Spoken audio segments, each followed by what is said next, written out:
to my kitchen. It's been a few weeks since we last cooked together, but as you might remember, August was the month when Sarah Morris and a house full of guests came to stay here to experience what Tudor life was for anybody who came to visit a manor house. So I ended up cooking a feast for 3 days in a row and therefore had no time to do any cookery blogs. But September now, back to normal, and I decided that it's time that we start looking after ourselves a bit more, the Tudor way. Now, what did that mean to a Tudor person? Well, it meant, just like today, that we look at what we eat or drink. And just like today, food played a major part in this. So, I have decided we are going to cook or prepare a cordial, or rather a syrup made from herbs, sugar and spices. And in Tudor terms, that meant going expensive, and expensive had to be good and it had to be super healthy. Whether it's so super healthy and is actually going to help our ailments, I don't know. It probably will do our teeth more bad than good, but it's fun to make and it's easy to make, and again it is suitable for all vegetarians and I believe even vegans. So let's have a look what we're going to do. We are going to follow a recipe today that dates to 1575 by a chappie called John Partridge, who wrote several books on healthy recipes, but mostly stuff like preserving food and cordials and syrups. And this recipe is called, let me quickly cite it for you. It's called To Make All Kind of Syrup. That's the recipe. It's rather long for something that's very straightforward and easy to do. But anyway, what do we need? Right. This recipe is actually very unique for one reason, and that's it gives precise measurements for every single ingredient. And if you've been following me for a little while, then you know that this is just really very abnormal. Anyway, but it means we can actually follow the recipe even with its measurements. And at the end, I show you how much quantity of this syrup we will have produced. If it's too much, you can always halve the measurements or even quarter them or even double them. Anyway, what do you need? Right, we need, absolutely essential, is herbs. What herbs have we got here? We've got herbs that the Tudors were referring to as pot herbs. And pot herbs were used for cookery, mostly to season various dishes, but also to help keeping the body nicely balanced. And what have I got here? I've got borage, lovely flowers, and many recipes do actually mention the flowers rather than the leaves. This recipe doesn't specify, so I suspect you can use both. But just a word of warning, some people seem to react to the hairs on these leaves. So to play it safe, just use the flowers instead. They're absolutely fine. Then I've got some hyssop here with a lovely flower. And I've got rosemary, thyme, and we have got here winter savoury. There's also a summer savoury available, but I just used the winter one. Why it's called winter one when it grows now, I'm not quite sure, but there's two. Anyway, so we're all familiar more or less with these. We still use them, maybe not so much the borage, but we do use them. The one that's a bit unusual is the Tudors were also referring to any kind of lettuce as a herb. And we're going to cook with lettuce. In fact, the recipe calls for 3 types of lettuce. The first one is called bugloss.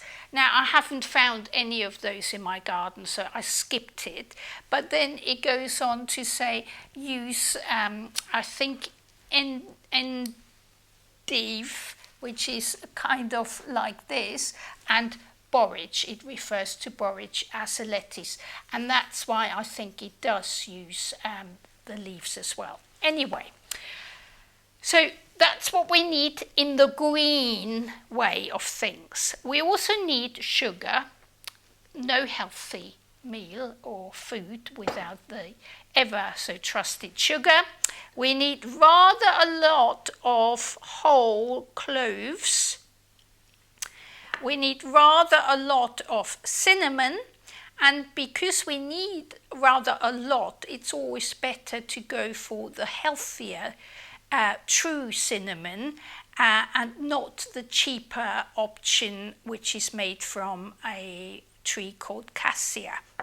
Then we also need rather a lot of ginger and nutmeg. Optional is some very special wine. In the recipe it's referred to Malmsey, which is a very sweet wine, but what we use today is Madeira wine, so quite expensive, I'm afraid. It's not a cheap wine, but it will make you very healthy, so it might be worth it. But it's optional. You don't have to use that one. Even the recipe says that it will make it all better, but you don't have to use it. And the other thing that the recipe uses, which we will skip, or you can use this alternative, is called must. Now, what is a must? A must is a kind of substance that traditionally was produced from the glands of a certain type of deer. And they used it because it has a particularly lovely smell. But these days we don't tend to do that anymore. You can, if you want to, add a drop of musk oil, which I don't think is actually produced from the real thing, but you don't have to do that. Remember, with all essential oils, you really have to dilute it, otherwise it might cause an allergic reaction if you're sensitive. But as I say, these two are totally optional. You can play it safe. So what do? You basically take, if we follow the recipe, your lettuce, a handful. It says a handful of bugloss, a handful of borage, and a handful of the lettuce. Okay, that's nice and easy. Then it says half a handful of each one of our herbs. And the next step is, it says, take it in your hands. Let me just bring over my pot, because you need a pot with some water in it. The recipe even tells you how much water you need. 3/4 of a pint. Ooh, hooray. It's already in here, by the way. And then it says, as you take your herbs, break them in your hand. Now, break them in your hand, I sort of read into this, what he means is to break them like so. And the reason why is it helps to release the essence, and I can really smell it come out. Oh, it's lovely. So we break it a bit, we put it in our pot, like so, and we do the same with the lettuce. I'm not going to put the whole one in because I've already got quite a bit in my pot from my last trial. So it's all in here, nice and easy. And then you boil this. It doesn't say how long, and it doesn't say how hot it needs to be. I boiled mine, the one I previously made, for about 10 to 15 minutes on a low heat to allow all the aroma and the colour to come out. So, next step is that you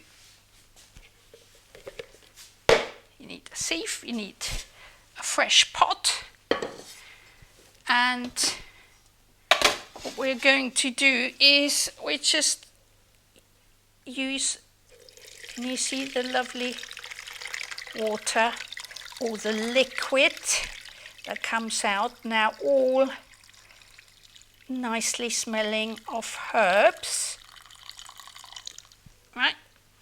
So all our herbs unfortunately can now be discarded. We don't need those anymore. What we need is this liquor. Partridge calls it a liquor. Right, so here we have our liquor.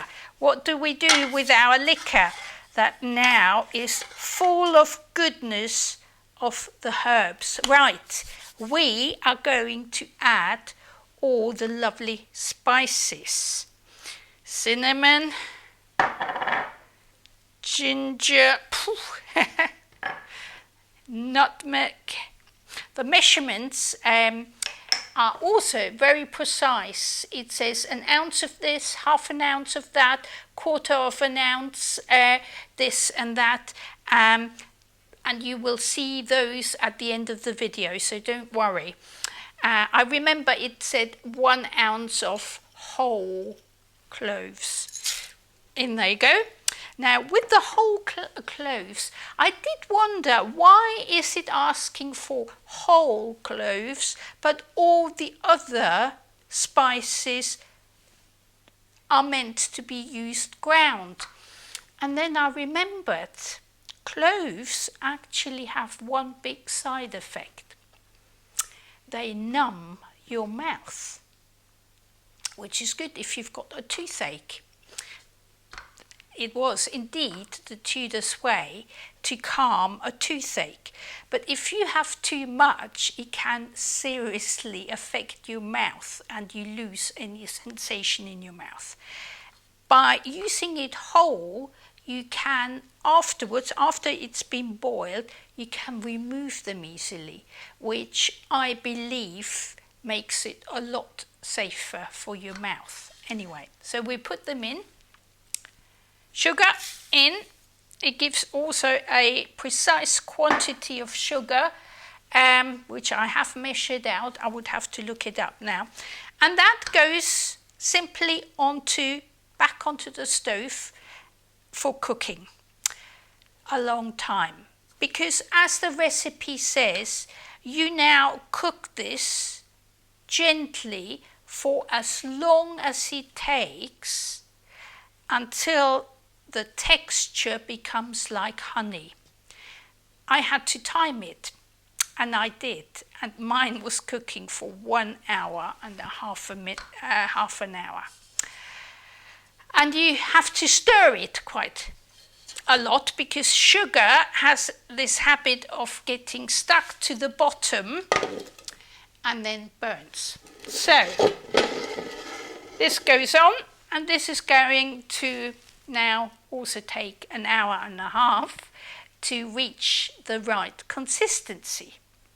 This is also the part where if you wanted to, you would add your Malmsey wine or your Madeira wine, but you don't have to. Anyway, so let's just assume this has been now boiling for an hour and let's say 20 minutes, and then all of a sudden you notice that it starts to throw a different kind of bubble. The bubbles get really, really big, like a syrup, and then you know, ooh, we are ready now. And that's when you're almost done. So the fluid will have been reduced by quite a lot. In fact, I was able to make, out of that quantity, I produced enough to fill these 4 jars and this little vessel, and that vessel is what the Tudors would have used. It's called a galley pot, and in the recipe it says fill your syrup. Can you see? This is a very sticky honey type substance, and you have to boil your syrup however long it takes to get this. Yeah? Right, but it says fill it in a galley pot, and the Tudors would have kept that. It says that the whole thing keeps for a year. Whether it keeps for a year, I don't know. Probably not. I would have thought it would actually dry up before then, but you never know. So in it went into a galley pot, earthenware galley pot, and the sort of seal the Tudors would have used was linen soaked in wax, and that went on top. The Tudors did not use syrup as a drink. That has to be made clear. So they did not dilute it. What they did is they consumed it as a medicine, spoon by spoon. This instruction here says, I think, if I remember correctly, yes, it says this syrup will last many years and is excellent against the faintness of the heart, and it comforts the brain. Ooh, now we're talking. And the sinus. So something probably quite useful for the winter months. And it's to be used as much as a hazelnut at once at your pleasure. Now what does that mean? So the size of a hazelnut, which is probably just half of a spoon of this, and however many times you like, basically. And now how does that thing taste? I'm going to tell you. So, oh gosh, it's sticky. It really is like honey. It almost looks like honey. It smells quite a lot of cinnamon. And you know what? It's actually really yummy. Yes, of course there's sugar in it, which helps. But this is actually nice. You know, I could eat that by the spoon. And I suppose in modern days, you could use it with water, mix it in water and have a lovely cordial. Why not? Anyway, so we've come to the end really. This is how you make your syrup of all kinds, which is going to not just delight the tongue and the brain, but it's good fun to make. And it just helps you feel like a Tudor. You've done something good for yourself. Anyway, in the blog I have described every one of the herbs and what various Tudors and physicians said about how it works and how it is beneficial to us. So if you are into this and you'd like to learn more, please go back to the blog. Otherwise, just go into the kitchen, get your fresh herbs and get started. And hopefully I'll see you next time in October. Until then, it is goodbye from me, Brigitte, here at the Tudor and 17th century kitchen.